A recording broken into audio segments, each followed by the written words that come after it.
گاسیان کردم گوتیان 10 دقه مسرورەکەی تەراقی لۆ خواردم گوتی 10 دقه وەرەکە من ئیشت بێ کە چۆمەوێ کێ بانگی کردی کێ مسرور تمام گاسی کردم لە ڕێی سەربەست پێدان سەربەستەکەی ئەو ڕێبەر لە سەخەتێ بوون 10 ڕۆژە لە مارام حافزی بووم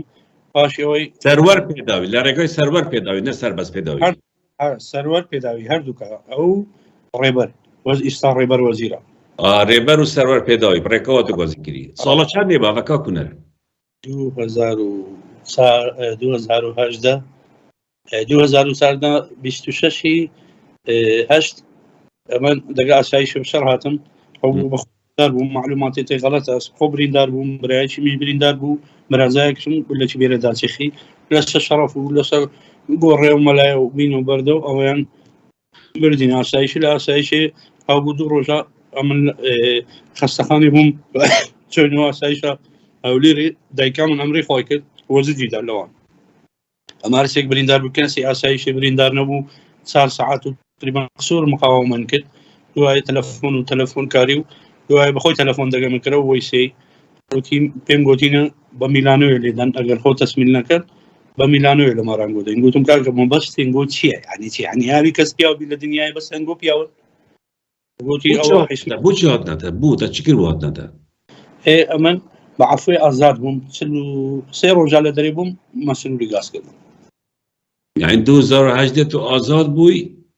پشتی 43 ڕۆژە کێ گازی کردەتە مەسئولی چیت بیاشتە والله وەزانی دەتوانی بەرنامەجی دەکەی پێی لەوی پرسی باشە 2018 وارە تو بێژێت تو جارە گۆدی هاتیاگرتنی ئەو چا بوو ئەدیەوە نەبوو گاسی منی کرد دینارێ مەتو لە 2018 گاسی منی کرد سوند و تەراقی لۆ خواردم بە گۆڕێ مەلای بە گۆڕێ نظام چێ بە گۆڕێەوەی باڵا مستەفای سید خاڵ کوچلتەناکەن وەرە دەرگەلتەرینە خاڵێ ڕێکە سەروەر پێداوی و ڕێبەر ئەحمەدی و بارزان قەسابی بارزان قەساب ژیرگەدەوە ئەوە هەر سێکە بتە گۆڕ باڵا مستەفا سید خاڵ ئەمەن عیلاقەم نەدەگە ڕێبەری بوو نەدەگە سەروەرەکەی بوو سەروەر پێداوی سەروەر ئەوێ ستێر گروپ سەرنەوەی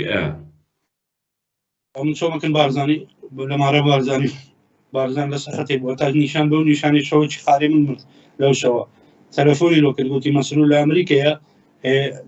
وەختێوێ دەگەیرە فەرقە ناتوانین ئیزن بدەین دوای هێدی ئەم لە ماراقەوە ڕاست چاردەورێ ماریانگەر گوتیان بە بچینات سایش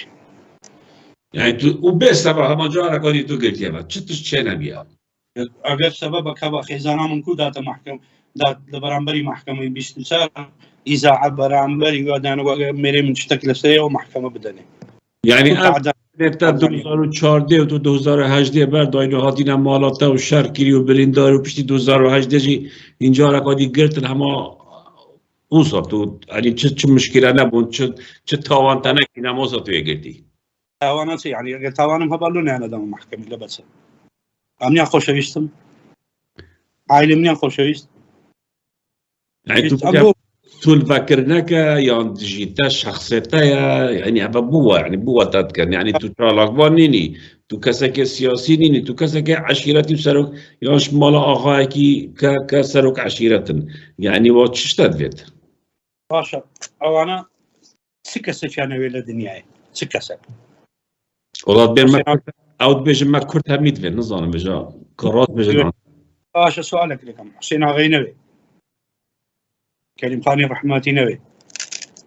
عمر غي نوي اصحى شيت نينا سعيد غي نوي